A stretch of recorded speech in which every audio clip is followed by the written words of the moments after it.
Assalamualaikum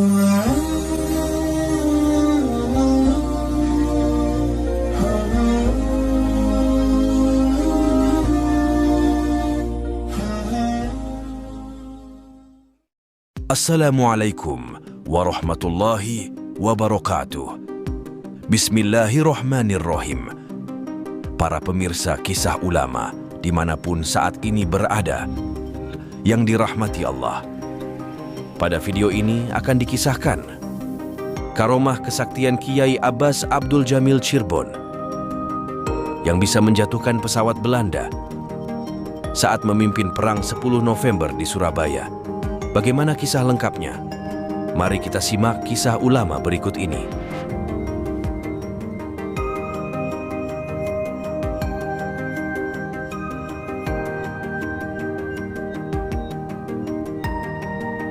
Sosok yang sangat penting saat meletusnya Perang Sengit 10 November 1945 di Surabaya adalah Kiai Abbas bin Abdul Jamil Cirebon. Dengan karomah kesaktian yang beliau miliki, Kiai Abbas sanggup membuat pasukan Belanda dan sekutunya kocar-kacir. Kiai Abbas menjadi tokoh utama dalam pertempuran 10 November karena beliau ditunjuk langsung oleh Hadratus Syaikh Kiai Hashim Asy'ari untuk menjadi komandan perang.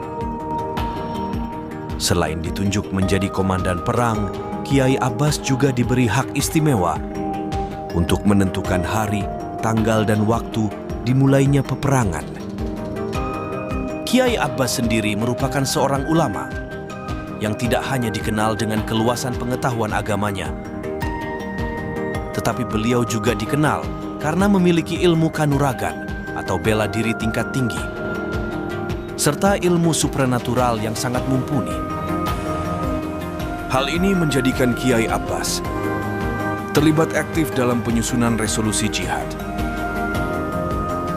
Meskipun Kiai Hashim Asy'ari memegang penuh otoritas dan komando perjuangan, akan tetapi beliau tidak mau gegabah memulai perang. Beliau meminta kepada Laskar Rakyat untuk menahan diri dahulu, hingga hadirnya sang macan dari Cirebon, yakni Kiai Abbas, pemimpin pesantren tua yang berdiri sejak abad ke-17. Setibanya di Surabaya, Kiai Abbas langsung memerintahkan para laskar rakyat dan pemuda-pemuda yang ikut berjuang melawan penjajah Belanda untuk mengambil air wudhu dan meminum air yang telah beliau beri doa. Setelah meminum air yang telah diberi doa, para pemuda dan laskar rakyat tanpa mengenal takut langsung menyerang tentara Belanda dengan hanya bersenjatakan bambu runcing dan senjata seadanya. Melihat para pemuda Indonesia yang bertempur dengan gagah berani itulah, serdadu Belanda memuntahkan pelurunya dengan membabi buta. Korban dari kalangan pemuda dan laskar rakyat pun tak terelakkan.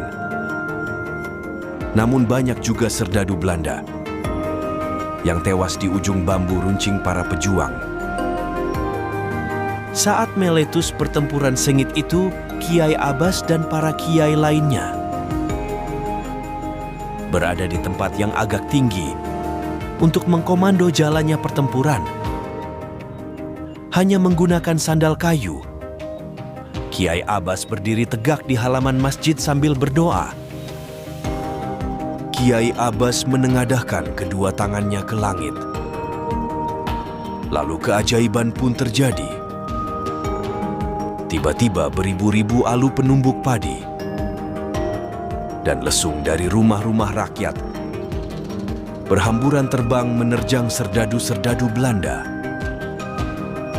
Suaranya bergemuruh bagaikan air bah, sehingga membuat serdadu Belanda kewalahan. Dan akhirnya mereka pun mundur lari ketakutan. Namun, tak berselang lama pihak sekutu langsung mengirim pesawat pengebom. Akan tetapi pesawat bomber tersebut tiba-tiba meledak di udara beberapa pesawat sekutu berturut-turut datang lagi untuk menjatuhkan bom-bom yang akan menghancurkan kota Surabaya. Tetapi sekali lagi pesawat-pesawat itu mengalami nasib yang sama, meledak di udara sebelum beraksi. Kiai Haji Jailani Imam, yang merupakan sesepuh pondok pesantren Buntet, Cirebon, mengisahkan, salah satu alasan Kiai Hashim menunjuk Kiai Abbas sebagai komandan perang 10 November adalah karena musuh memiliki kemampuan yang di luar akal manusia. Jenderal Malabi bukanlah sekadar sosok jenderal yang ahli berperang saja, akan tetapi juga memiliki ilmu hitam yang sangat tinggi. Bahkan sebelum meletus perang 10 November, Jenderal Malabi menunjukkan kesaktiannya di depan umum. Jenderal Malabi ditembak menggunakan brand, namun tidak apa-apa. Mendapatkan informasi yang berharga itulah akhirnya Kiai Hashim menyerahkan masalah tersebut kepada Kiai Abbas agar dapat mengalahkan sang Jenderal Malabi. Kiai Abbas kemudian memberikan amalan-amalan khusus kepada para santri yang saat itu akan ikut jihad dalam pertempuran. Al-Kisah hanya sebanyak 3 kali saja Kiai Abbas membacakan amalan tersebut. Beliau berkata, amalan ini harus langsung dihafal, tidak boleh ditulis. Saat amalan diijazahkan, hanya sekitar 80 santri saja yang bisa menghafal dan lulus. Sebelum berkobarnya perang 10 November,